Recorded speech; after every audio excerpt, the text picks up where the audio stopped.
Good evening, everybody. Welcome to It's All Black and White TV, West Ham United 2, Newcastle United 2 match review. I'm joined by Roly. How are you, Roly? Positively Champions League. A little disappointed with hindsight. It wasn't a bad point. No, we'll get into that anyway. If Before we get into the show, if you do like what you see, please do smash the like. It really does help the channel up the search. So if you haven't yet smashed that like, then please do so. That'd be absolutely fantastic. Also, if you're brand new to the channel, come and smash the subscribe. Come be part of this great community we have here.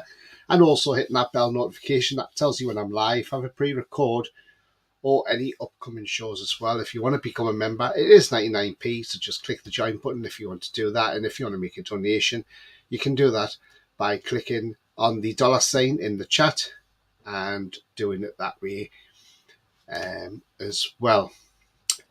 And anybody who super chats comments will be read out straight away as well. Right, let's get into some comments. Talking about comments. Lawrence says, evening, everyone. Good evening, Lawrence. Hope you're well, my friend. Ben says, hi, Tony. How are you doing? I'm absolutely fine, mate. Hi, Roly. How are you? Good, thanks. Tried our best to beat West Ham, and I hope we do more wins after the international break. Yeah, we're going to get into this soon.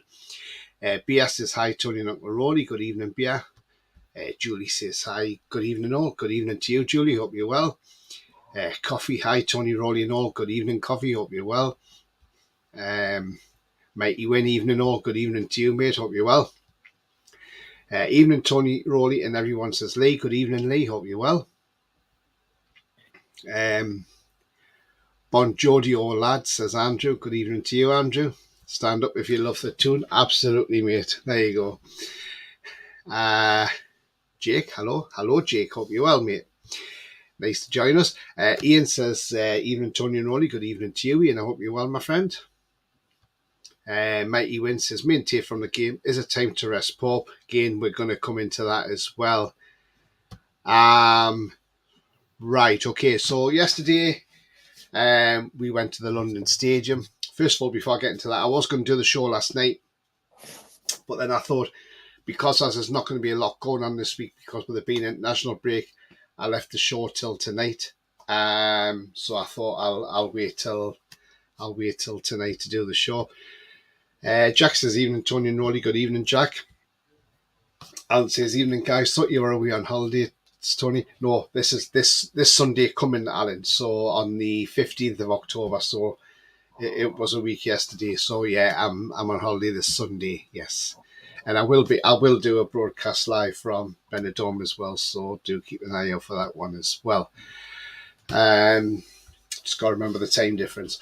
Yeah, so yesterday I was going to do a review, but I thought leave it till tonight. Toon fan says, hi, Tony Roly. Wasn't a bad result yesterday away from home.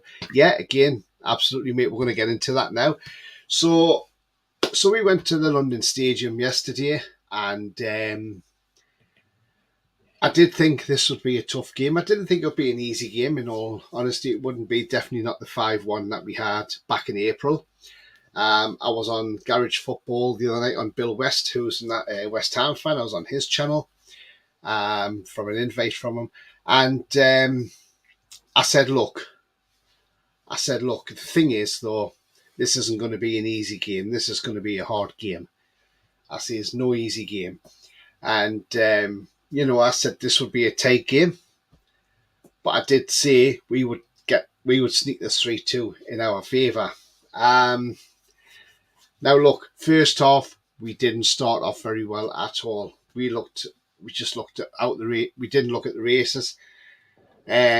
West Ham deservedly took the lead in the 7th minute. Now, Trippier was trying to tell Lascelles to get back, and Lascelles obviously didn't listen. And Paqueta pushed the ball through to Emerson. Pope came rushing out. Nowhere near the ball whatsoever. Emerson easily passed Pope. I'll just roll it across the box. I'll give Souček the chance to score the easiest goal he's probably ever scored in his career. Just rolls it along the box. He couldn't miss from where he was.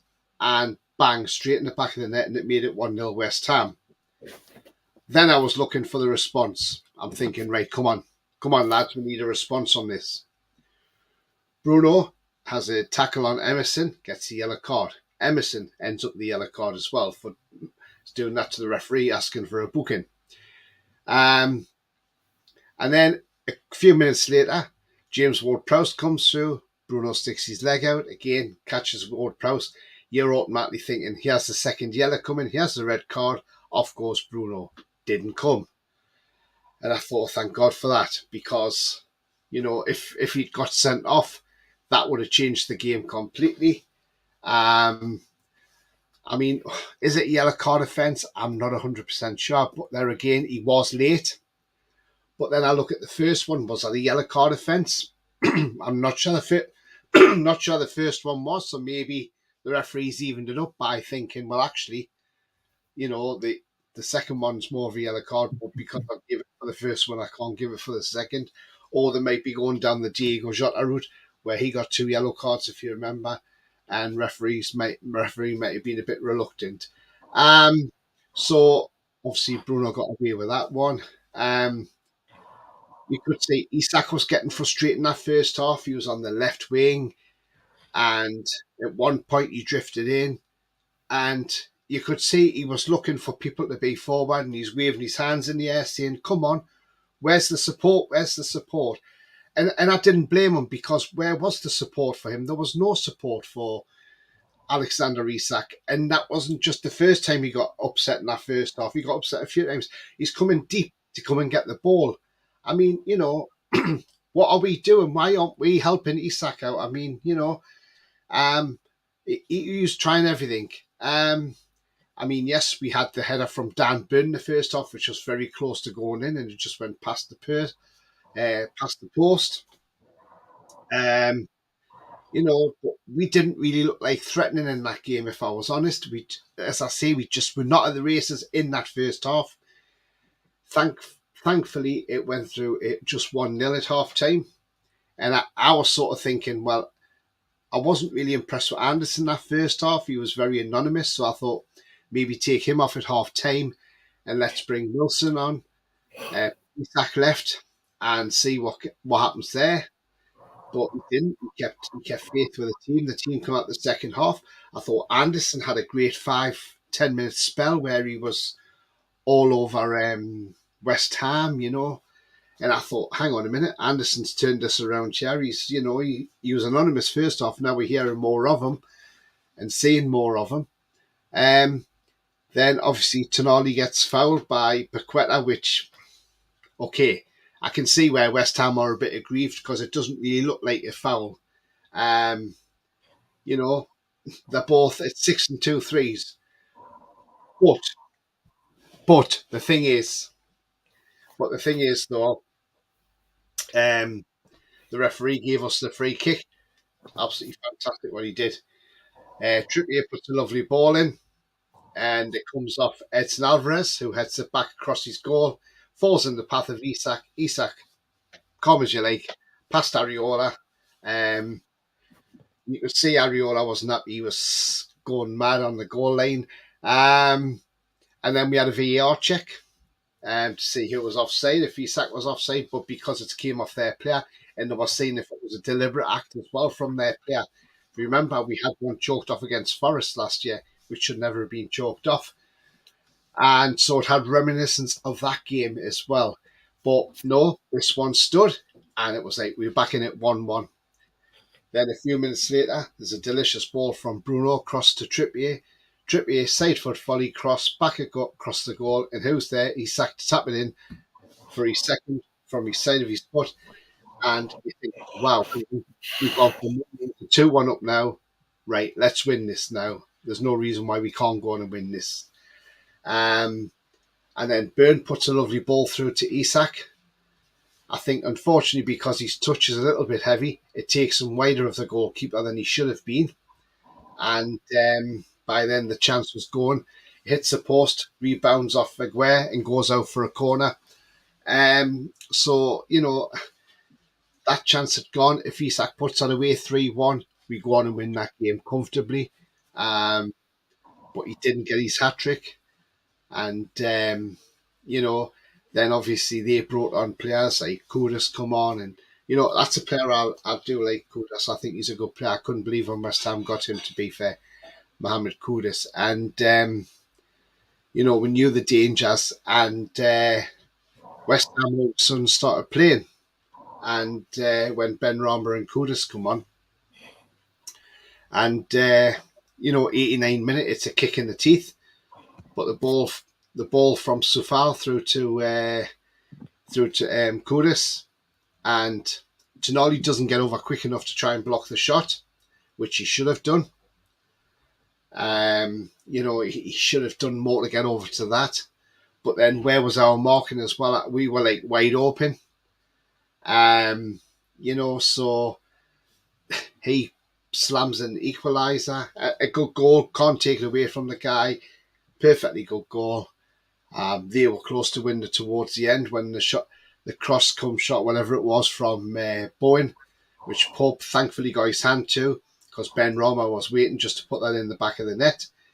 If it wasn't for Pope's hand for that one, it may well have been we lost that game 3-2. The other things in the match as well, like Almiron picking up a yellow card in the second half. Now he's lucky because he could have been sent off, because we all saw in the first half, Almiron decided to wave the imaginary card to the referee. Now, the referee obviously didn't see Miggy do that, and he got away with that one. And he's very lucky he got away with that one. So, because he picked up a needless yellow card in the second half. And yes, okay, Bruno probably, I was expecting him to walk, in all honesty. I thought the yellow card was going to come out, but the referee didn't. But I certainly do think the first tackle was harsh for a yellow card, in my opinion. Eddie Howe says the second tackle was not a yellow card offence on James Ward-Prowse. And that's what Eddie Howe's sticking by. But, all in all, I think a point is not a bad result, considering how well West Ham have played this year in the league. They've played much better than they did last season. They're doing well in Europe. Yes, unfortunately, we didn't get the win, but we got a draw. We didn't lose. So at the end of the day, a point is still a positive. It's not a negative. A negative would have been not having any points at all. And remember, since the last international break, we've gone through this month unbeaten. So this month between the breaks, we've gone unbeaten. We've beaten PSG. We've beaten Man City in the Cup. We've drew in Milan. Now, if somebody had said to me, after we had lost 3 games in a row, it's all right, after the international break, we're going to go out there, we're going to get a draw against Milan, we're going to beat PSG 4-1, we're going to beat Man City as well. I would have said, hang on a minute, I don't fancy our chances, but I'll tell you what, we did do it, and, the end of the day, we've done all right, and we're unbeaten, and it keeps the unbeaten run going, so we're going to another international break now. And it just means that the players now can have a well-earned rest. Because I think since that last international break, the players have put a monumental shift in effort, and they've done very, very well since that break. And considering, we had those 3 defeats in a row, Man City, which we accept the Man City one because, we were playing against the best team in the world at the club side anyway. Liverpool won, yeah, okay. That one hurts a bit because we should have seen that game out. Brighton, we just did not turn up. We just did not turn up at Brighton. And then we had that international break. We had some idiots shouting for Eddie Howe's job back then. I bet they're not shouting for Eddie Howe's job now. And look, let's let the lads have a reset now. And let's reset through the international break. And they'll come back stronger. I think we missed Gordon in this game terribly yesterday, because I think if Gordon was playing, he would have caused more threat to West Ham on the left. So, him getting that needless booking last week, we could have probably have won that game with Anthony Gordon, because he would have been all over Sufal. So, yeah, I mean, he was a miss yesterday. I thought Elliot Anderson did all right for what he did on the left. He was better in the second half than he was in the first half.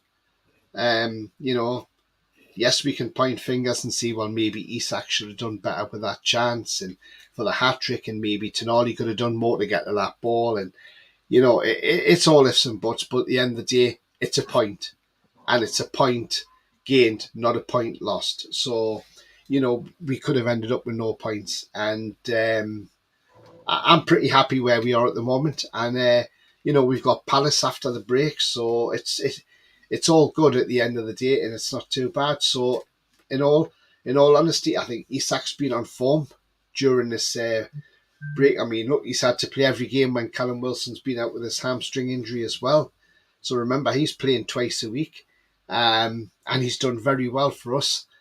So, at the end of the day, we can't complain. And as I say, I'm very happy with the outcome of what's happened during this period from the September international break to the October international break. But yeah, I'm absolutely pleased with this. I'm just going to go into some comments, and then we'll get some thoughts from Roly as well. Mason says, "Even good evening, Mason. Hope you're well. BR vacancy is Benidorm Swingers Week, 15th to 22nd of October. I don't think so, mate. No. I'm definitely going to go and watch the England match in the pub there, though. It'll probably be on plenty pubs there, but I'll find one pub to go to where they've got the huge screen, and I'll watch the England-Italy match because they want to see us beat Italy and get revenge on them again and do the double over them in this group as well, which will be absolutely fantastic. Like I say, I will do a pre-match for that as well. So do keep an eye out for that one. I am planning on taking my laptop and everything with me. So maybe I do from a balcony or whatever. So it depends how warm it is. Apparently it's supposed to be like 26 degrees over there at the moment. So lovely. Can't wait.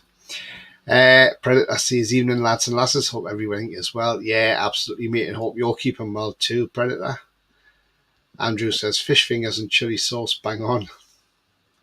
I don't like chili sauce, so not for me. Thought the first yellow was harsh for Bruno, says Ian. Yeah, I did as well. And I just think that's why he didn't give the second yellow, because he realised he made an error. But then even Dermot Gallagher said today the reason the referee hasn't showed a second yellow is because of the controversy last week in the Diego Jota and things like that. So, the referees at the minute are being a bit tentative. Like Kovacic should have been sent off for City yesterday. So, it's all swings and roundabouts. Lee says, okay, mate, I have to carry a shovel about with me. Just had a blood test of the samples, feeling a bit down. But watching your show and the other show gets me feeling great. Nice to hear you're on, mate. But yeah, I hope you're all right, mate. I hope everything goes well, and sorry to hear that as well. God, we can lift your spirits. Mighty Win says, great at the end, but like PSG, should I stay or should I go? That's the thing, Mighty Win. I mean, look, the thing with Pope is he was a bit erratic, I thought, yesterday when if he stays on his lane, that doesn't go in. That doesn't go in. You defend, but Lascelles should have been back to help defend as well. Look, I know. Look, Lascelles has done all right in the time he's been in, but he's not long term. And like we said yesterday, in January we need another centre back. We need another backup centre back. Lascelles has done a job for us, and we're not going to slate him for that.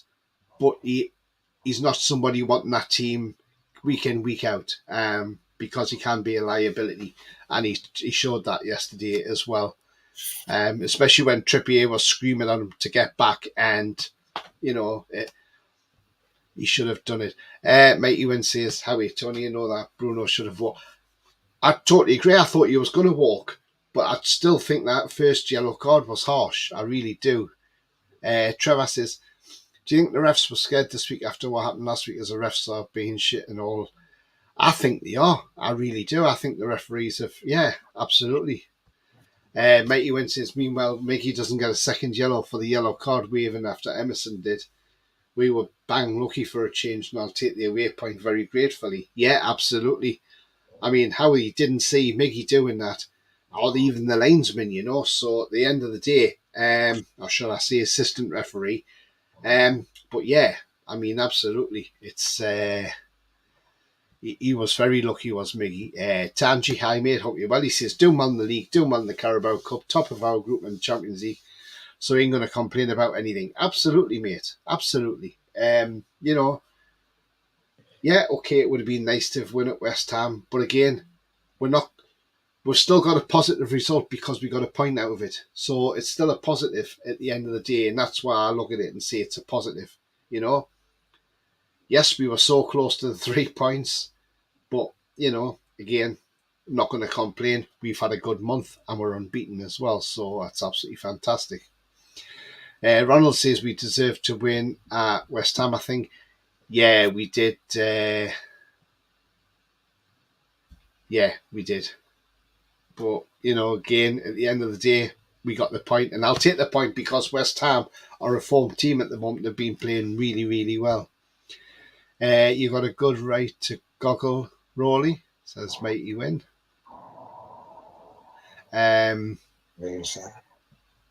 West Ham being in form of Moyes, absolutely, Ben.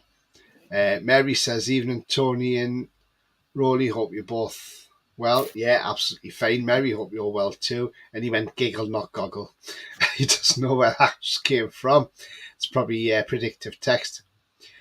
Toon fancies a deserve a rest. Let's come back stronger, absolutely.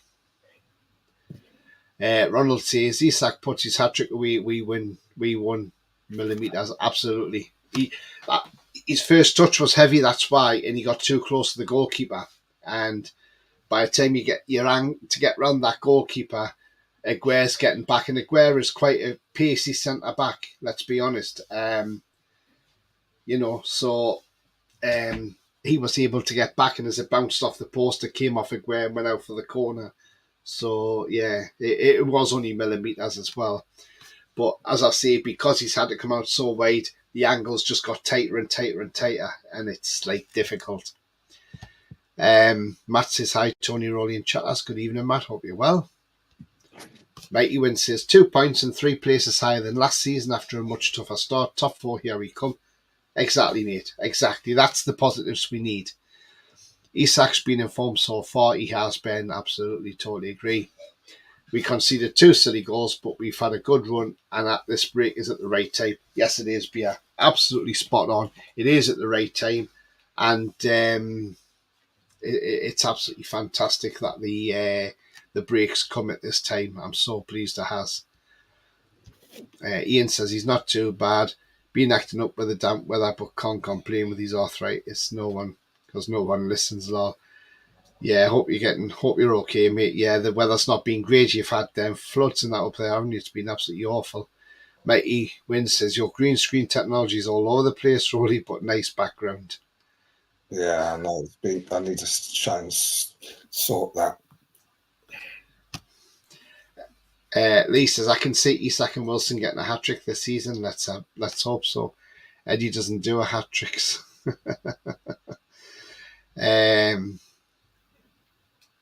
Mary talking to Ian. Alan says much better than them second half. They could not get hold of the ball, but would have settled for a draw before the game. Like you, happy where the club is. Absolutely, Alan. I mean, you know, when we came at them in the second half, they got a shock, and the whole stadium went quiet when we went 2-1 up. You know, but you know, just a shame we couldn't see the win out. But you know, again, I'm happy with the point as well. Ronald says, I hate Gareth Southgate, Arif Belen. Do you know what it is, Ronald? Yes, there's a few players in that team that should be in there. Longstaff should be in the England team. Burns should be in there. He's one of the best left backs in the country at the moment. And I say that because I think, and I'm not saying that because I've got black and white glasses on, because I don't wear glasses, but what I'm saying is Burn is one of the best left backs in the country at the moment. And why is he not in that England team? You know? Also, Gordon should be in that England team as well, but no, Wilson's not in because he's struggled with his hamstring injury, and that's possibly why Southgate hasn't picked him. Pope can't get back in the England team either at the moment. But again, you know, we don't know what's happened there. Julie says, so you went with the chili sauce and mint, Andrew. Tristan says, hi Tony, do you think we might sign Sane as rumoured for more European experience and goals? I don't. Do you know what, Leroy Sane? I would have him. I would. He's a terrific player. But whether Bayern Munich are going to let him go, that's the thing. He's got the telepathy with Kane now, hasn't he? And that's the thing. It's one of those. I mean, Kane didn't. It was the first time on Saturday, Sunday. Sorry, Kane didn't get a goal for Bayern, but he got an assist. So he's keeping his record up. Ben saying the missus going to have a good time in Benidorm. Do you think England will win? Yes, we are. Look, I think England can beat Italy. Why not? Under a new manager, Spalletti. So yeah, I mean, look, let's see what happens. But let's send Donnarumma out again out of England with his tail between his legs. So let's see. Ronald says Bruno's first yellow was shit and the ref knew it. Yeah, absolutely.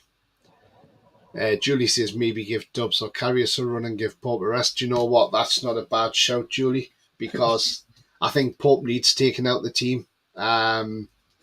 Just to give him a rest, just to give him a rethink, and just to give him a reset.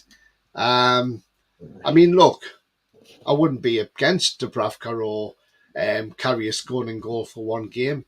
Maybe against Palace.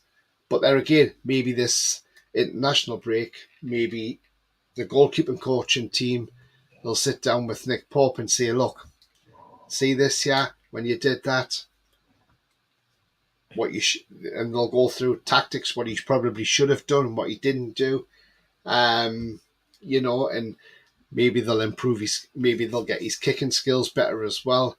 But I thought he'd done a couple of good kicks yesterday. I noticed there was one where he was going to kick it out, and Kieran Trippier told him, stop, calm down, and didn't want him to kick it and brought it out a bit further. Then he let go.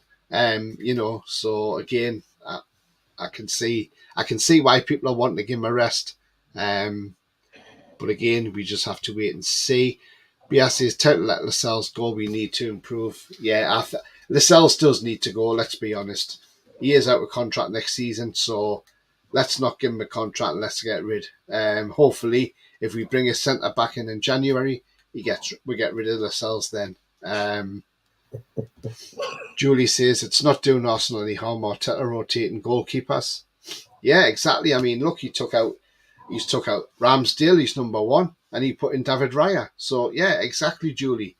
I know Roly's all against not taking Nick Pope out the team, but the end of the day, if it gives Nick Pope a rest, and it just gives Nick Pope a bit of thinking time, then yeah, I'm all for it. Why not? At the end of the day, that's what you've got a squad for. You rotate, and you could say to Nick Pope, well, you'll not play against Palace, but you will play against Dortmund in Champions League.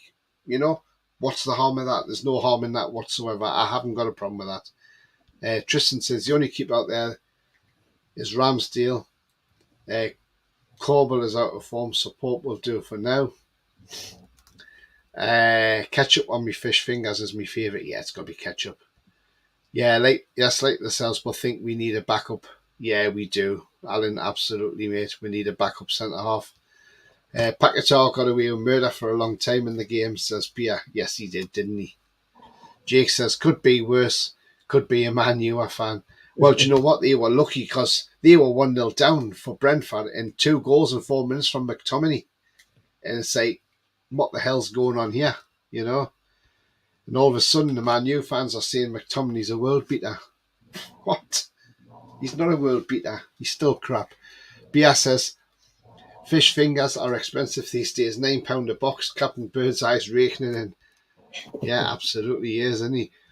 Paquetá redeemed himself, leading Bruno away from the referee after the second foul. Yes, he did. Yes, definitely. Mary says, I'm surprised no one took out the ref. I don't condone violence on officials. Do you know what? I thought Peter Banks was really poor yesterday. A lot of poor decisions, not just for us, but I thought for West Ham as well.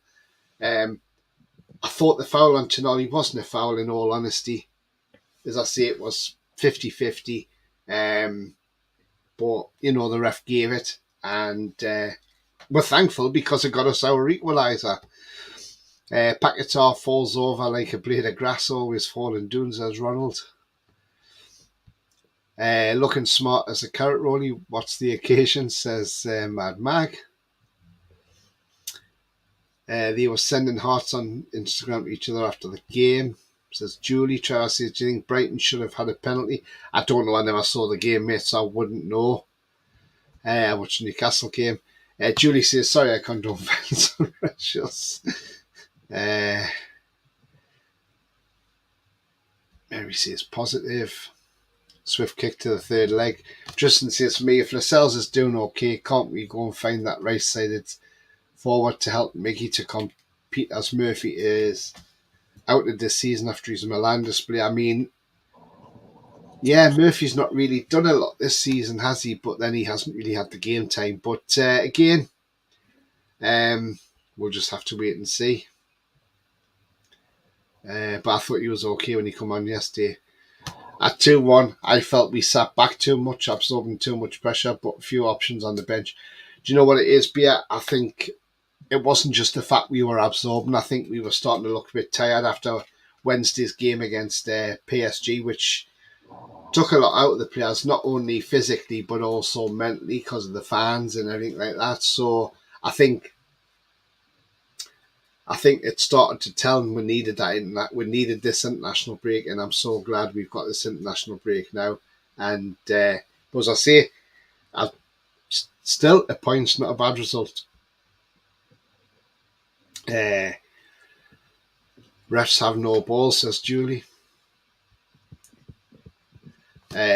Cockney Murph, West Ham fan here. I'm over the moon with the draw. Defo thought we were going to get done before the match, even though some of the refs' decisions were a bit suspect. Glad to see you lot doing it. Yeah, thanks very much, Cockney Murph. And yeah, do you know what it is, mate? I mean, look, I'm not going to disagree, but I think getting a point at your place is a good result. You have had a great start this season, you know, and playing in Europa League as well. And you're beating Freiburg, who are not a bad team in Germany. So yeah, I mean, look, I can understand West Ham fans were going to be a bit concerned before this game because obviously after the 5-1 back in April, but I knew this would be a lot tougher, this game. And, you know, and at the end of the day, I think a draw was probably a fair result in all honesty, although I did see a 3-2 win to us because I knew it would be a tight game. And it's exactly how it has transpired, is to a tight game. So, yeah. But thanks very much indeed, mate. Mary says, we don't condone violence. No, absolutely not. Southgate picks his favourite, says Lee. Julie says, Southgate needs to go now and bring Graham Potter in.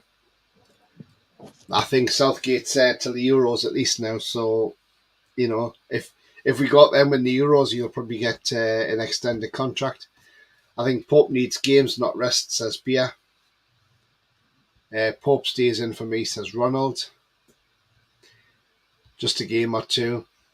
Tristan says, yeah, I would, Tony, we need points and better Pope than the others because they're not first choice, so he would rotate. Yeah, absolutely. We need real competition for Pope. Dubs and Carriers are not on Pope's level.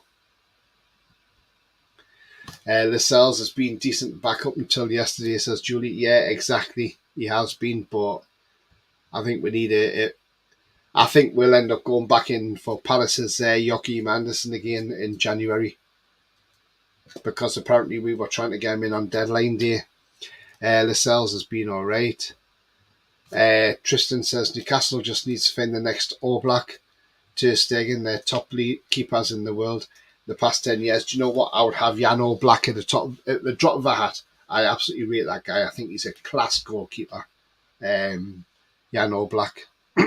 Kieran Trippier's mate as well. You meeting up with Johnny Vegas and Benidorm, says Lee? No, I don't think so. Don't think the Oracle will be there, will he? David says, I thought we were poor first half, but got better in the second half. Yeah, absolutely. First half, we were poor. We weren't even at the races, and we were deservedly 1-0 down. We deserved to be adrift in that first half. Thankfully, it was only 1-0. And the second half, we just proved it. We came back. What's your? I don't know, Ryan. Predator says, but fish don't have fingers, though I don't understand you lot. Tristan says, we don't need backup centre backs. We need what Arsenal have is a Man City, 4 top centre backs, then we can rotate and not have to worry about injuries. That's the level we're trying to get to. But, you know, obviously FFP, but things like that will get better and we'll get that level. Ryan says, what's your opinion on the game, lads? Just joined. Yeah, Ryan, I was saying, look, it's a point gained. You know, I'll take a point all day for this game. West Ham are no mugs. They've had a great start of the season. They're on fire. You know, if Isak had scored that hat-trick goal, then 3-1 up, I think we go on and win that game comfortably. But when it's always 2-1, it's always a dangerous scoreline. And as we saw yesterday, first half we deserved to be behind, but second half performance we improved. But then we started sitting back as well, and that's what I didn't like. And we allowed West Ham back into the game. But said that, as I say, at the end of the day, I'll take a point all day, and it's a positive. Roly's meeting Granny. Paul Gardner says, love Murphy's attitude. He's just not good enough, unfortunately. Yeah, he's not had this great start this season, has he? West Ham have 1.16 expected goals from the first goal. West Ham offered little threat. They didn't offer a lot, West Ham, to be honest. No, they didn't. Predator says, reality is, first half we were shit. Eddie gave them a rocket. In half time, we were much better second half, but I think fatigue and sloppy defending cost us 3 points. We need reinforcements in January. Yeah, I mean, look, it's twice now that obviously goals that have gone in against us. Tonali could have probably got in there and blocked both, but you know, it is what it is. Tonali will get better. He's in a new country and we've got to give him a chance. I'm sick of seeing people on Twitter saying, why have we got Tonali wasting money and all this? And say, hang on a minute. The guy's a class player. He's been carrying a niggle. Give the guy a chance. He will come good, and Eddie Howe will get the best out of him. BS says we should go all out for Tomori as the long-term partner to Botman.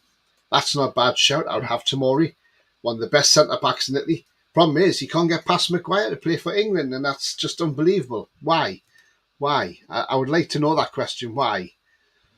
Predator says centre-back, proper 6, and give young Minty a chance. He's bossing it on loan.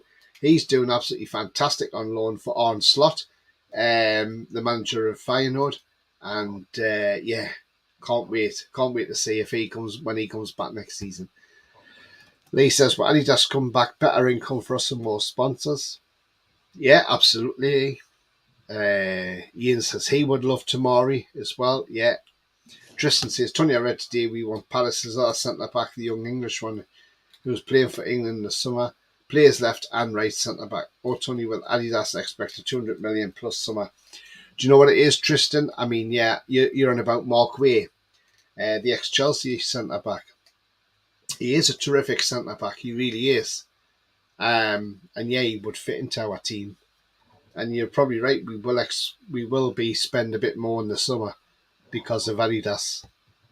Right, Roly. Give me your thoughts on yesterday's match. Now we've caught up with all these lovely comments. Yeah, there's a lot to disagree with you about there. First off, obviously West Ham scored their goal, but to me, that was totally against the run of play. They'd hardly touched the ball. We made one mistake and they punished us for it. Well, you say one mistake, 2 mistakes, which is probably the first mistake that Lascelles has made in the last 5 games which he's played, which he's started, which is all he's played over the last 2 seasons. I'm going to stick up for Jamal because I think that for this season at least, I don't think we'll go for another centre back because he's hardly put a foot wrong in the games that he's played. He looks a much better player than he was when he's starting regularly, and as long as it's not, he's not in for a long term. he's okay to spot Botman for a few games or Sharp for a few games, but it's not necessarily someone you want for the whole season. That's not what he's there for. I mean, you look against PSG, you look against Man City, both this season, last season when we played Man City at the Etihad, he had Haaland in his back pocket. He actually bullied Haaland. So the guy, I think people are, because we've got better centre halves, people are hurting on Jamal. I think he's been this season, even he's played more games than he did last season already, and I think that on a whole, he's been better.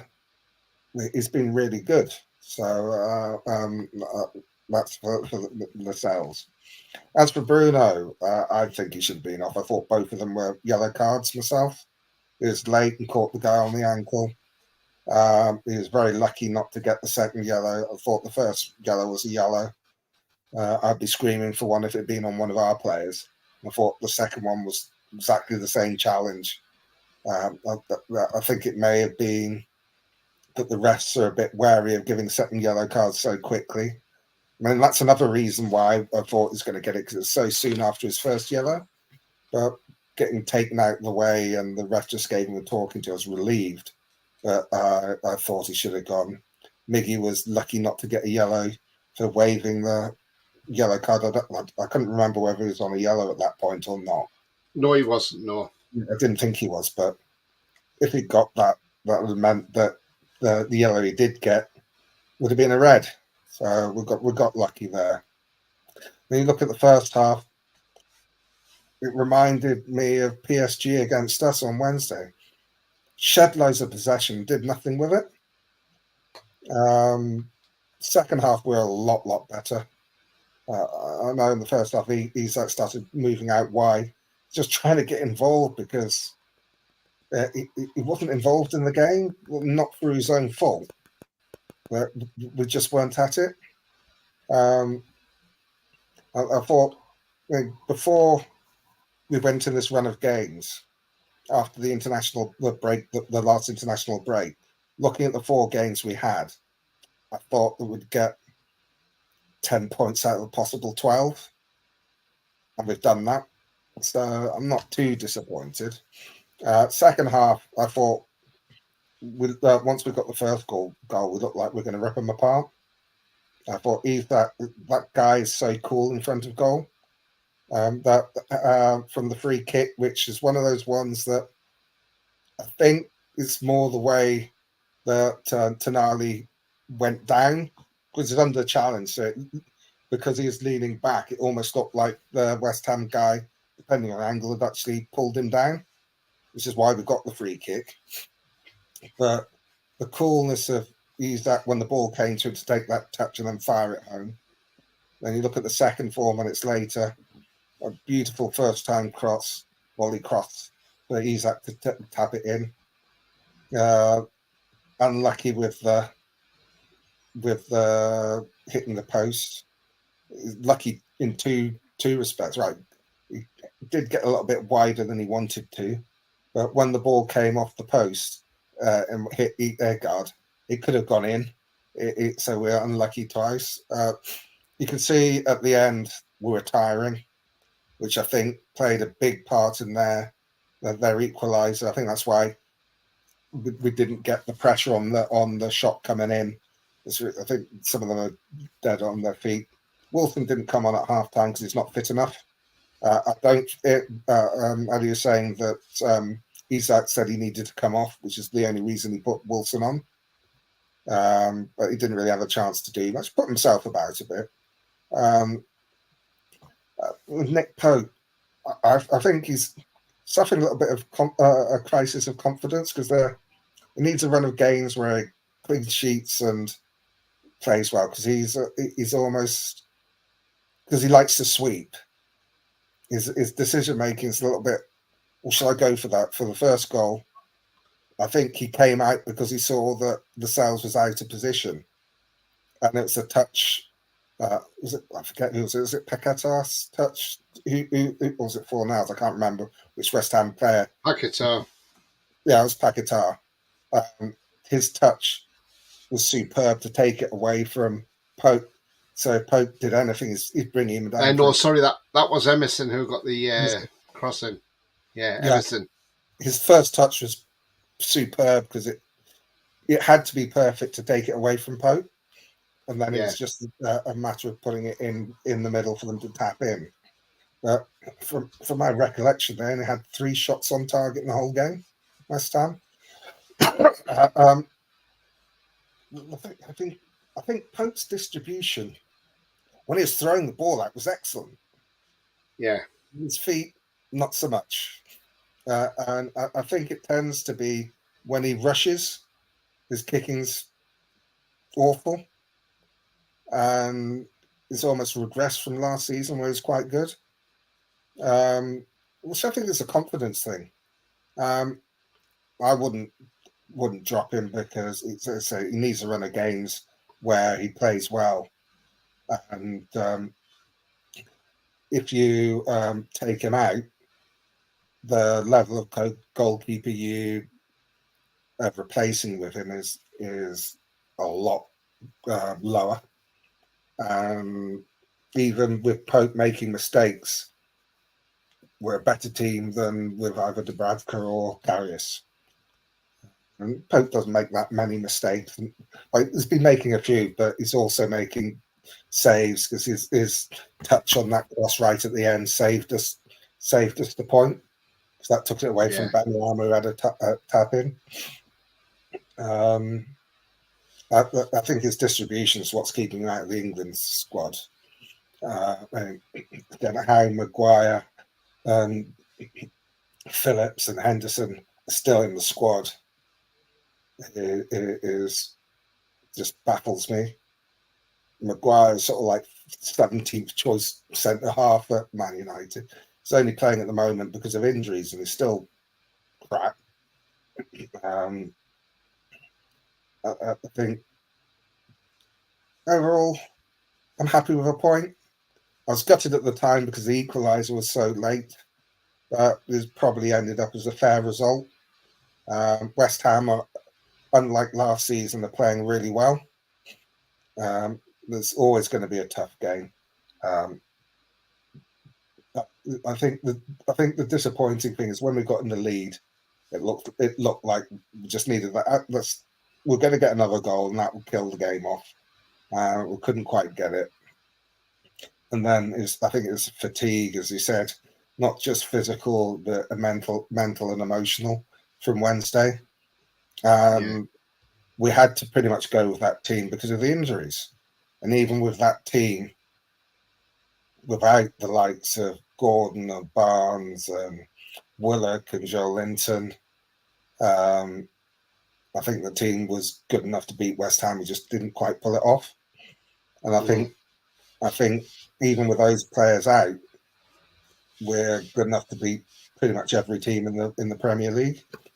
I don't know yeah. why people are hating on Tonali. I think in the last couple of games he's been really good. When he's been playing with Bruno, when they've had Sean Longstaff in the side, it's amazing how Well, much difference it is. I I'm know not. you're. I'm not criticising Tonali. I'm just I saying. know, I'm not. I just think he could have made more attempt to get to that ball yesterday, and then I that think possibly doesn't go in the back of the net.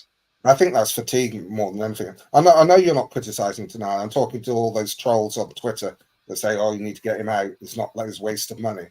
I thought he was superb against PSG, and I thought he had a good game yesterday as well. Um, he's not been training a lot because he's had a niggle, so it's good that he's actually able to get through 90 minutes. But all the signs are there is that we've signed a really good player that's just going to become a superstar. It's just when you look at when Bruno came, he didn't start straight away. There's about 5 or 6 games would come on for a couple of minutes at the end before he started against Southampton. So he had time to actually watch the team, watch what's expected and how we play. Well, because of injuries, Tonali pretty much had to start straight away and play straight away. so he didn't have that luxury. Even Sven Botman watched a couple of games before he started, and I think Tonali, he didn't get that luxury, but I think he's coped really well. He said he's had a bit of trouble settling in. I think part of that is it's culturally, obviously England's different. Is still learning and improving his English.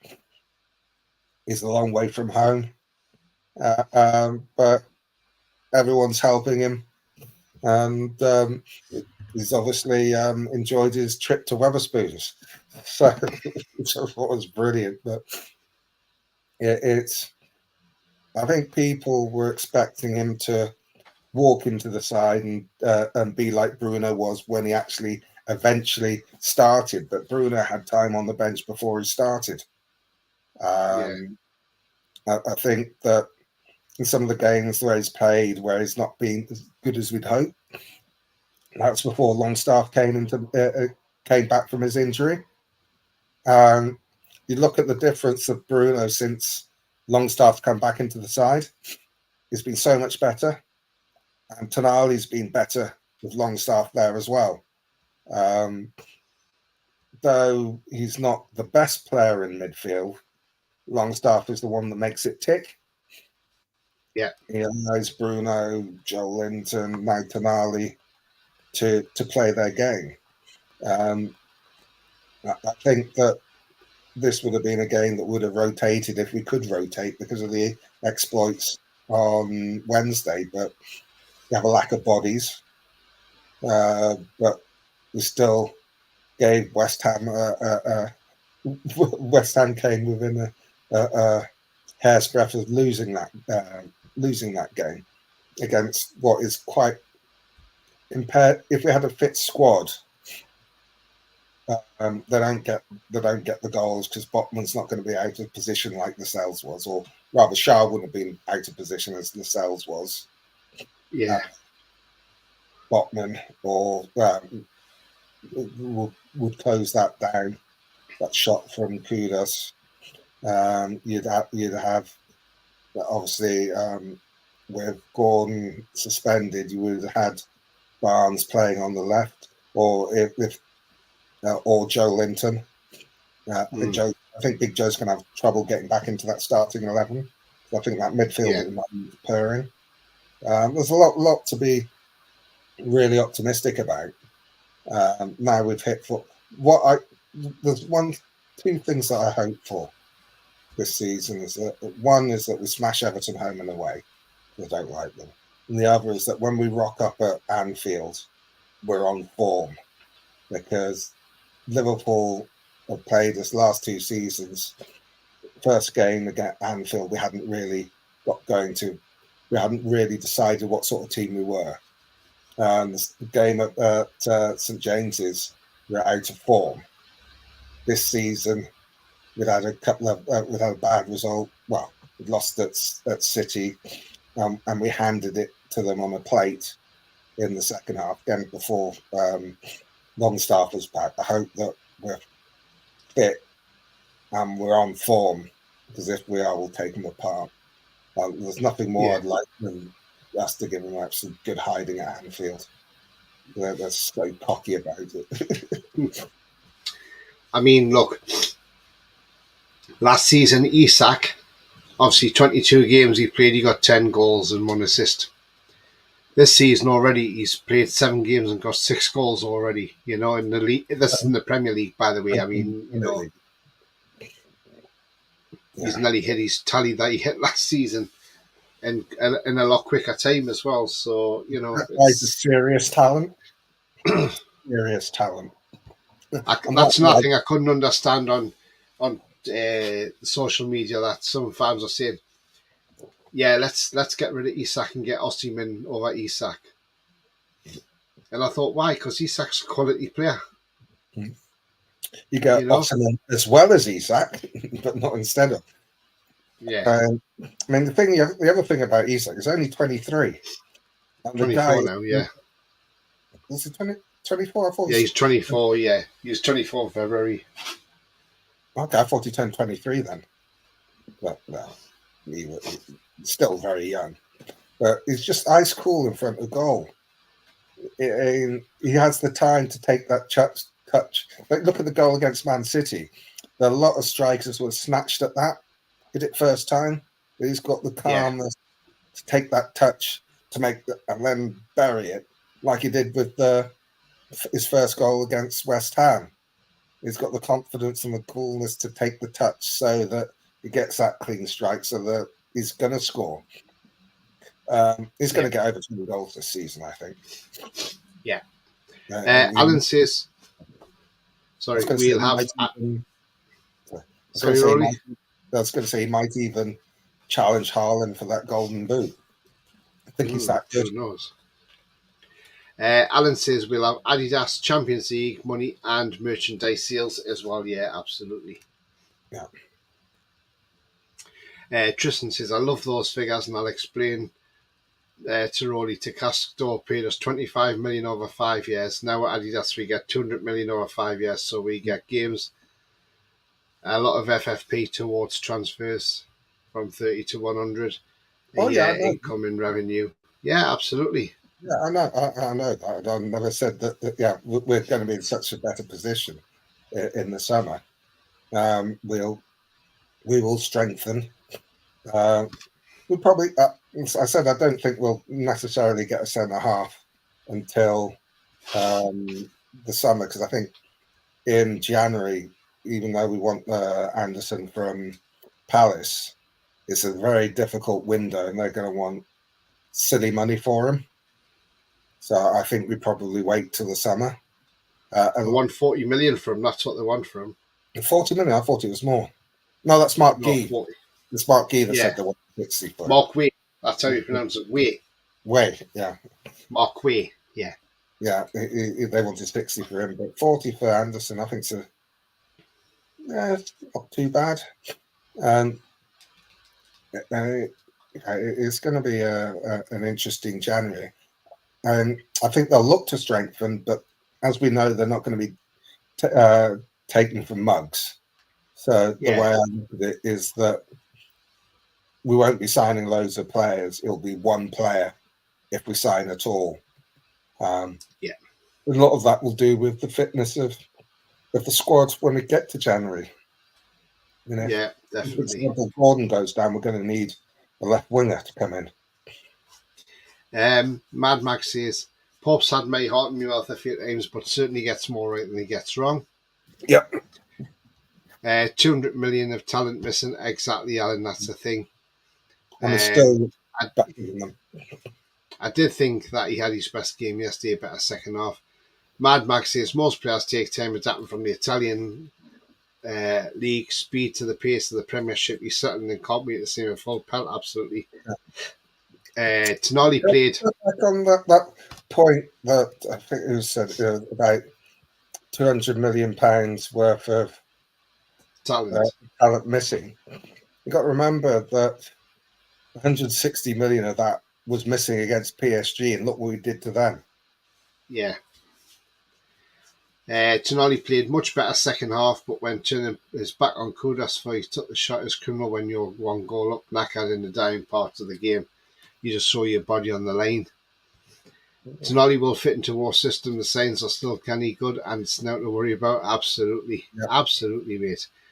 Lee says Tonali spot on. He'll only get better over the time, but in the Premier League, a stiff league to play in. Yeah, absolutely.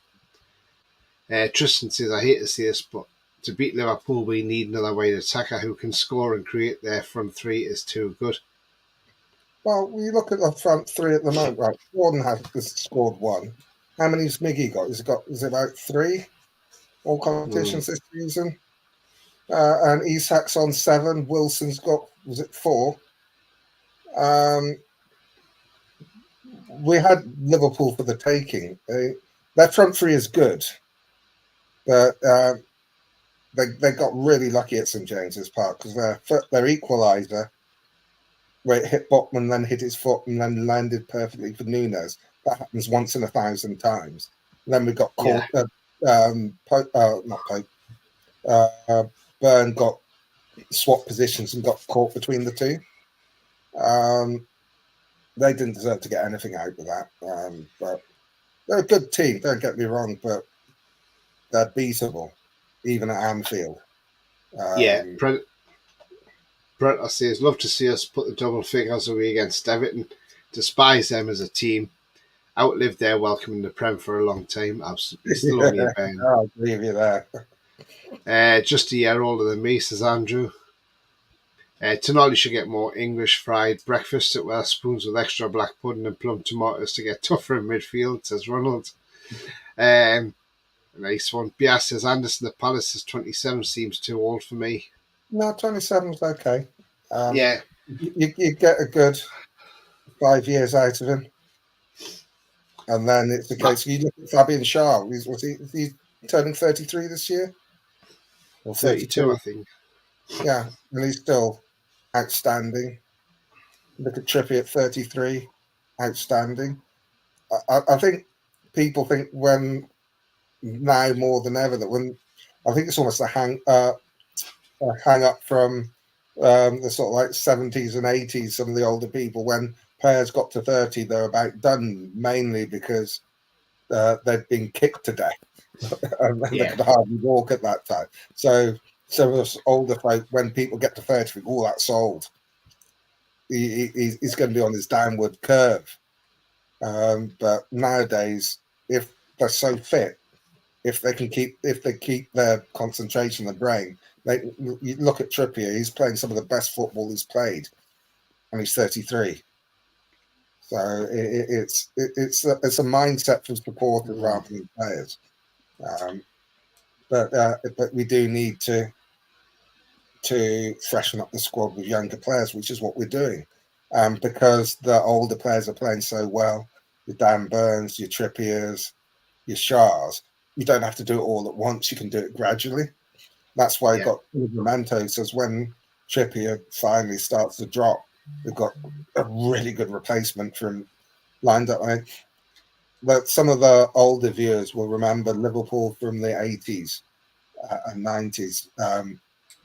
They had they bought a centre half, Gary Gillespie from Coventry, 22, a really young, up and coming centre half. Didn't play him for about 4 years. Then brought him in, and he was one of the best centre halves in the league at the time. I think that's what we're doing. It's got someone that can come in and play with Livramento. I've the same will Yeah. be before, who's good enough to start in most teams, but can learn a lot from the guy that's in front of him who's world class. And I think Mm. that's how we're looking to develop the younger players, get the really good ones in, and have them learn off the seasoned pros. Yeah. I'm hoping Um, that before will take that left back spot by yeah. next season. Mad Max says he'd rather have Burnley over Everton in the Premier League. He says surely their time to go down. Yeah, absolutely. Hope so. Tristan said I like your passion, Roly, but he needs a creative partner like Haaland. As Kevin De Bruyne, he needs a partner in crime. Yeah, he does get Isak does get a bit isolated. The difference between the two is that if Haaland doesn't get any service, he can't do anything. Whereas Isak, he won't provide assists, won't score goals, but Isak can actually make things happen. In the first half, he shows the difference. In the first half, he was isolated quite a lot and couldn't do anything. The second half, when we were more on the front, when we were doing more progressive passing and being more incisive, he was getting some service. He got a couple of decent balls in the box and he scored with both of them. There's a balance to be struck. And as you said, that there's £200 million worth of talent not playing. So yeah, we'll get there. We're still not really clicked yet, but when we do, watch out. Yeah, absolutely. We certainly will when we click. Um, Tristan says with Dortmund's problems, can't we go and get Makoko? He's not played for them since he signed a new deal. No Don't know all idea. that about him. We can beat Liverpool if we play our game, says Beer. Yeah. Isak likes a ball over the top to run onto, says Tristan, but as you saw, Salah sets up Nunes twice and we need wingers to assist more if Isak scores in front of Trippier. Alan says, hopefully another couple of seasons from Trippier playing so good. Yeah. Ronald says, I put Sammy Laser. We're not going to say that word. Or was it Howard Gale? Lol. I don't know which one it was, but I think you think you're just in fashion here. yeah, remember when he played for Newcastle? Yeah. That's a while back. So Reserve game. Was Ardiles the manager then? Was it I before think him? he was. I was at the game he scored the goal for us. I think that was a reserve game though, but yeah, wasn't really that good, was he? Tanji, bless his soul for the guy, Tanji says, form guide for the Premier League on the last 5 games, we are third. There we go, says it all, doesn't it? Third in the form table. Absolutely.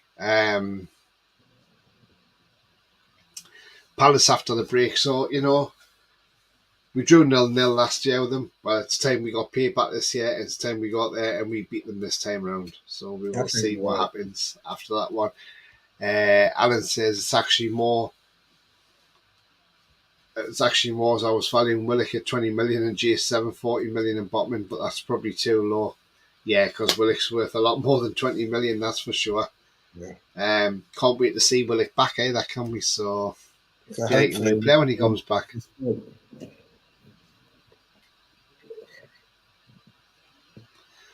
Ronald says, Justin got wolf whistled onto the pitch, didn't he? Yes, yes, he did. Yes, he did. Yeah, I remember that well. But yeah, he, as I say, not the best of players, but it wasn't good enough for us, unfortunately. So, but obviously not as good as his brother John, was he? Yeah, John was a monster. Yeah, he played. He done well for Wimbledon, didn't he? But yeah, and I know the player that they're on about, Mukoko. That was the he was the young lad that was in demand. That apparently we were looking at him, Yusufa Mukoko. He decided to stay with Dortmund. And you're right, he's actually played 4 games and he's had 16 minutes per game. I would have Mukoko, definitely. He's one hell of a player.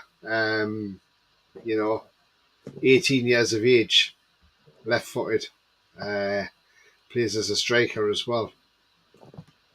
I would definitely have him. But yeah, because I remember he was out of contract and there was a few clubs we were in for him, but then he decided to sign a new deal. Because last year he started 26. He started 11 out of 26 games and got 7 goals and 3 assists. And he was only 17 then. He's some player. But you're absolutely right. I would have him there, definitely. Tanji says about Crystal Palace, they don't score many goals, but they are good defensively. So as long as we score, we should win. Yeah, and I think Eze is still out as well, so he's going to be out for a while. Like 6 weeks or so. Bring back War Jetro. Do you know what? I think if he hadn't got that injury, we would have had Jetro Williams at Newcastle now. I think we would have. He scored some cracking goals for us. None more against Liverpool, didn't he? I mean, what a player he was. Yeah, He's a good left back. That killed it. And it's never been the same. Tristan says, I'm old enough to remember Keegan and Robson. They relied on their wingers to cut in and attack Shearer on the target. Gordon has improved, just like to see him score more.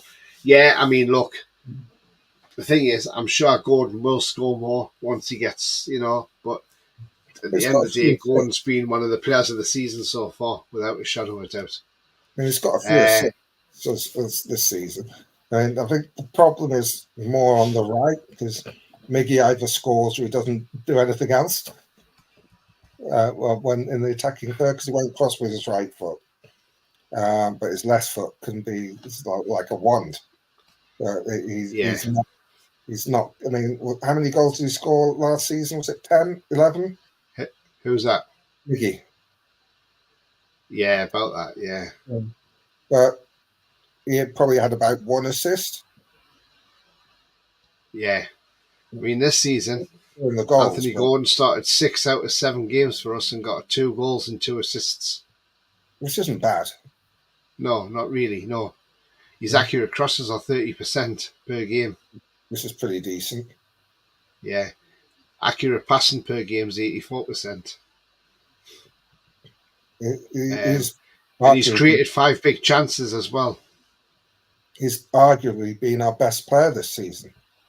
Yeah. So His expected XG is 1.71, well, he's already smashed that.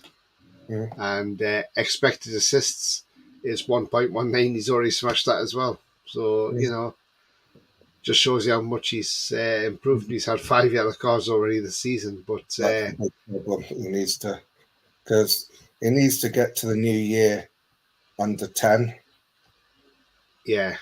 Resets then, because if he gets up to 10, it's a 2-match ban. Resets in the new year. Tristan says, yeah, Tony McCullough holds a youth record of 47 games in 84 goals. Yeah, he does. I wanted him last year, but I mean, obviously, he so did a lot of clubs, but he decided to stay. So, fair play to the lad. Andrew says, who was the manager on people's first games? Mine's Arthur Cox, legend. Yeah, same for me. Oh, Keegan's debut. I can't remember the first one that I remember. When we went down in the 70s, after Gordon Lee. Oh, Gordon Lee. No, one that comes to mind is Mick. I can't remember his name. I have to think on that because took us in the second division was shite. Mick McGarry. That springs to mind. Is it McGarry? I'll have to check up. I'll have to check on that. I'll get I'm sure somebody will. I'm sure somebody will find out who it is.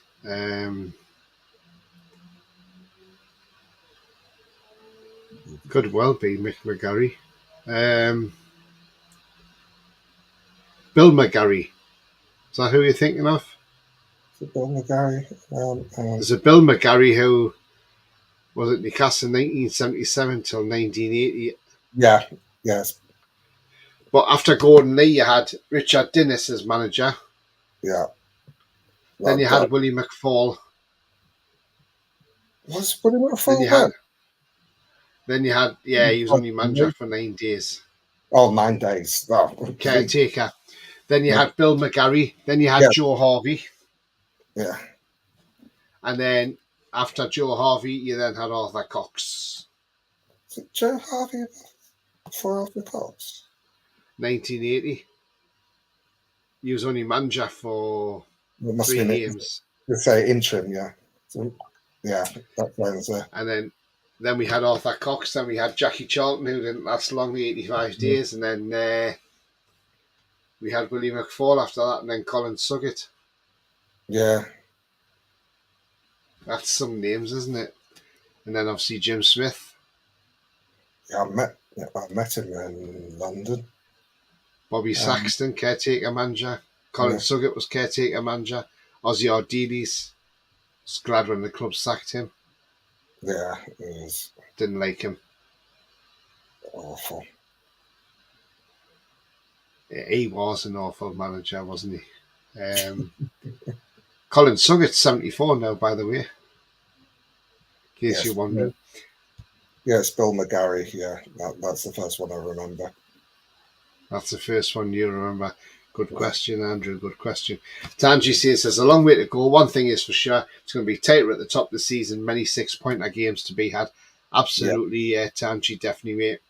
and there's Lee one says, I team. can remember when we played Oxford, when the youth team won the cup, and Mark Lawrenson was manager of Oxford. We gave him some stick from the Gala end. Yeah, I mean, remember when Mark Lawrenson came in and was our Defensive coach. defensive coach under Keegan? Uh, Lawrence is joking, yeah, for me, but Houghton, I believe, did the post-match interview. Oh, Kinnear was just a waste of space. It's mental that we let Ivan Toney get on the cheap. It just shows you how pathetic all management and ownership was. What's the odds it was the fat man? Yeah, probably. Well, apparently, Tony has said he had an interview about a month or so ago. Said that at Newcastle he didn't put the effort in because Rafa was managing, let him go. So he did put the effort in because he thought he'd made it. Obviously, didn't impress Rafa because he wasn't putting the effort in, which is actually made him a better player because he realised actually I need to work for this. So it sounds like an attitude and commitment problem that he had, which is why we let him go, rather than just not spotting a talent. But if you're not going to put the work in, why are you Yeah. going to keep him around? And that was his own admission. Phil F's got a good point. I know he gets a lot of hate, but Pardew did a good job when he was backed. Cisse, Barr, Kabai, Ben Arthur, what a team. Do you know what, Phil? You're absolutely spot on. Do you know what? I mean, yes, I admit, when Houghton was sacked and Pardew came in, I was against Pardew. And I was one of them at the game when we were all singing Chris Houghton's Black and White Army when we were beating Liverpool 3-1 at home in Pardew's first game. I know he hated it. My mate who sat just behind the dugouts, he said every time Pardew got up in that game to stand up, all the fans were shouting at him, sit down, you twat, we don't want you here, fuck off, get back to London and all this. Because there was so much hate because of what Mike Ashley did to Chris Houghton, who was a popular manager who did nothing wrong just because we got beat off West Brom. But Pardew won the fans around and, look, the 4-0 against down at half time to Arsenal, come back to 4-4 is a game I'll always remember because I could have quite easily left the ground after 18 minutes. A lot of people have probably seen the guy who's got, guys about the same age as me, maybe now, but the guy with the NUFC on his belly, guy called Keith, a lovely guy, him and his mate. They went out after 18 minutes and they were like, why are you sitting here, Tony? It's pointless. We're not going to get anywhere. And I said, I'll see what happens by half time. And I'm glad I stayed because we drew that game 4-4. Yes, I was a bit against Pardew when he first came into the club, but rightly so because of the way Houghton was treated. But yes, he didn't do too bad and he got us into Europe. And that man tried to pull us out of Europe because he said the Premier League would only be in Europe and the Premier League said, sorry, you've qualified and you have to be in Europe. So there we go. Harvey filled in for a week, says Andrew. Ardelius wasn't very good, was he? No, he wasn't. He was shit. Phil says McLaren was shocking for the players he had in the squad. Yeah, he was shocking, wasn't he? It was the fat man that sold Ivan Toney. My first game was Keegan Stevie against QPR. I was 9. Yeah, I was at that game as well. Ronald as well. I remember it well. I was 10. So there you go. 16. Yeah, it's different. But yeah, I remember his last game as well, 84, against QPR. But yeah, I mean, look, it was absolutely brilliant that we got Keegan in, for his debut, QPR. And you think at the time I think we paid like 300,000 for him or something, didn't we? You're something silly like that, or maybe less than that. But to get a player of his caliber into the club was a coup at the time. Especially in the second division at the time, to get the England Yeah, captain with the second division club. yeah, yeah, yeah, What absolutely. what is the championship now? But it's the second division club. To get the England captain to go there was just Uh, Ronald says a lot of my schoolmates at Wickham mock me with their Liverpool affiliations, and you know what? They are Toon fans now. I never let them forget that. Lovely. Jake says Tiote. Yeah, absolutely. rest in peace. Coffee says I screamed in joy when Tiote scored that equaliser. My mum and family come run the room thinking something had happened. And I had hurt myself. Yeah, I remember. I couldn't believe when that happened. I was like, Just after that as well in stoppage time. because I always say the turning point of that game, It's and that red I say this, to the day now, and I said this to the guy sitting next to me because I don't know who he was. He must have come from another part of the stadium because obviously where I sat right at the front, there was a load of empty seats there, and I said, "Why has he done that?" Abu Dhabi on Nolan and Barton when he floored the two of them, and I thought, why on earth has he been stupid to get himself sent off his team or 4-0 up? He didn't need to do that. Why didn't he just walk away? He's give Phil Dowd the opportunity to send him off, and that's exactly what he done. Well, And I said, this now changes the game. I says, we'll score now. I says, we might not get anywhere near the scoreline. I says, but at least we might get one or two. And I could not believe it when we ended up. I could not believe it when we ended up drawing that game 4-4. And we almost won it when Kevin Nolan shaved the post in the last minute. We thought, and we all cheered, and then we realised it wasn't. And then I'll never forget the Arsenal fans coming out of that stadium. They didn't like it that we were chanting to them that they effed it up before 4-0. And they were barging at the police to try and get to the Newcastle fans. You know, so that's how stupid the Arsenal fans were. That's how much they didn't like the fact that they only got a point out of that game, you know. But that's football. It's almost as funny as when a couple of seasons ago when they're battling Spurs for the Champions League, got to St James's Park and we absolutely do a number on them, beating 2-0.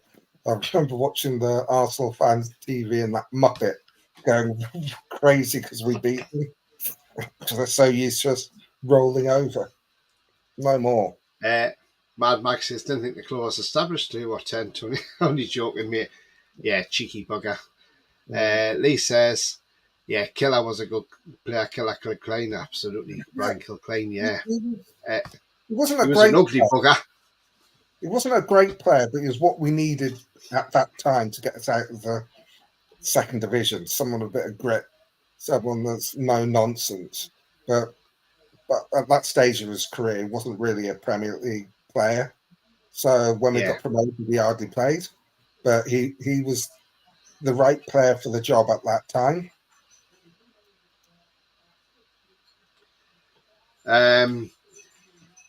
Phil says Tony was a long way off the player he is now. Worked his way back up the leagues. He did, absolutely. Coffee says Joey Barton loved to scrap. Yes, he did. Russ Millions, hi to you, mate. He says, what do you think if La Liga, Bundesliga and Serie A fans complained about the Prem's financial dominance of the last few years? Sour grapes, mate. Sour grapes. Let them get on with it. You know, just because our league smells ahead of them. In the 80s. Yes, this is Sorry, we've got breaking news, Roly. Isak's left the Swedish camp because of an injury from Sunday. We know he did tell Eddie how he needed to come off on Sunday. So that's the breaking news, and I've just had that sent to me on Twitter as well. Isak's suffering an injury, so I thought that might happen. So hopefully, let's hope it's not. Hopefully, he's fit again for Palace. Yeah, let's just go back about the Bundesliga, Serie A, and La Liga. Well, in the 80s, Serie A were where the Premier League is now. In the 80s and the 90s, that was the biggest league. La Liga in the sort of in that sort of period was the big league as well. The Premier League had just got when the Premier League started, the way they marketed the game is why we. And when you look at the style of play in those leagues compared to the Premier League, it's so pedestrian, and people like the hustle and bustle of the pace and power of the Premier League. And in general, English clubs have marketed well over the years, but not compared to how they do it now. Yeah, it's they had their chance and it ran its cycle. How long we're the main league in the world depends on how well the Saudi project goes. Yeah. Coffee says, did you see the United fans creating conspiracies around Michael Oliver going to Saudi Arabia? Yeah, stupid. Kilclane had great Hendrick hair though, says Julie. I mean, Hendrick, Killer Kilclane saved us from the shite of Sunderland and Smoggies playing in third division. yeah. And we've got the silly dating sites are coming in. I don't think I've got anybody in the chat who's on mods. I'll have to ban them though. XXX18, bye bye. You're no longer invited in here. It's been a long time since we've had them in the chat. We normally get them filled up in the chat. Don't think anybody's interested in them dating sites. Coffee says Mark Goldbridge's meltdown when Michael Oliver fatal send off Kovacic was hilarious to watch, but it was like he was seeing the ghost, but no one was believing him. That man's a muppet. The chipper sites are yes, says Coffee. Yeah, absolutely. Julie says I've reported them. Thanks very much indeed, Julie. As well. Yeah. Can't believe those. Can't believe. I'm just not very good at all, is it, having them in too, says Ian. Thanks, Ian. Max says need to report them, Julie, they didn't bloody work. Jake says I would have been interested. God's sake, Jake. Jesus. God, honestly, it's absolutely hilarious. I mean, if anybody wants to become a mod after the show, they can do. When the show finishes, leave a comment in the chat and I can add you as a mod if you so wish to be one. And you can block sites like that coming on. Those things are viruses or scams. Yeah, absolutely, Russ. You're absolutely right, mate. Definitely. And Ian's laughing at that as well. Yeah. I remember we used to get loads and haven't had them for like, must be a good 9 or 10 months now. So the channel's coming up towards a year old. Jesus, it'll be a year old in 13 days' time. When's the anniversary? 22nd. The week after I've gone away. So there you go. Yeah.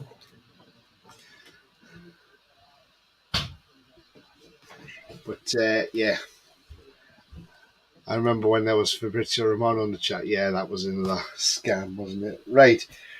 Anyway, guys and girls, we all come to the end of the show, and it's been a great show tonight. And if you'd have liked what you see, please do smash that like. So if you haven't yet smashed it, then please do. Thank you very much. Also, if you're brand new to the channel, come and smash the subscribe, be part of this great community, and also that bell notification tells you when I'm live. Have a pre-record of any coming shows. Not sure what I've got coming up during the week. I know Friday I'll probably have a pre-match because we're playing Australia in a friendly at Wembley. So I'll probably do a pre-match for that with the team news. There's no show tomorrow. So I'm not sure what we'll do Wednesday. We may have something on for Wednesday. So do keep an eye open. Because it's the international break, there's not going to be a lot to talk about. And also I'm getting sorted out for me Hollies on Sunday as well. And yes, I will do a couple of vlogs and put them on here for you so you can see what's happening in sunny Benidorm. Roly, do you want to let people know where they can find you? Yeah, I'm on X or the X Twitter at Pols67. Yeah. Thank you, Roly. Ian Satin being mod if you want, Tony. I'll do it on Jack. Yeah, Ian. Yeah, after the show's finished, if you just leave a comment and then I can add you from that. So wait till the show finishes completely and the stream's finished, And then if you just leave a comment in the box, mate, that's much appreciated. Lee says, great show tonight, Tony and Roly and everyone. Yeah, cheers, Lee. Thank you. Thank you. Yeah, I second Ian. He's a top mod. Yeah, absolutely. I have a quick eye for spotting trolls and spam. I can be a mod. Yeah, absolutely, Julie. Just again, once the stream finishes, just leave your comment in the box and I can do that no problem as well. Ian says, cheers, I'll pay you later to be. Julie, be good mod. Yeah. How long? Didn't ban them till we look. They've gone. Sorry, mate. Because I think some of them are scams as well. Or the Lee viruses. Yeah, he's a good laddie and friendly face. Yeah, absolutely. And Julie as well. Yeah. Bye, Tony Roly. No, bye, coffee. Up. 1 second for beer then. Tony the Toon answers to make coffee. No, certainly not. I'm not him, that's for sure. Cheers, guys. Cheers, Tony and Rolly. Yeah, no problem. So, yeah, Ian, Julie, if you want to become mod, just like I say, when the stream completely finishes, just leave a comment, and then I will add you. Not a problem at all. So, yeah, all that remains me to say is remember the future's bright. The future is definitely black and white, and it's bye-bye from me. It's goodbye from me. Away the lads.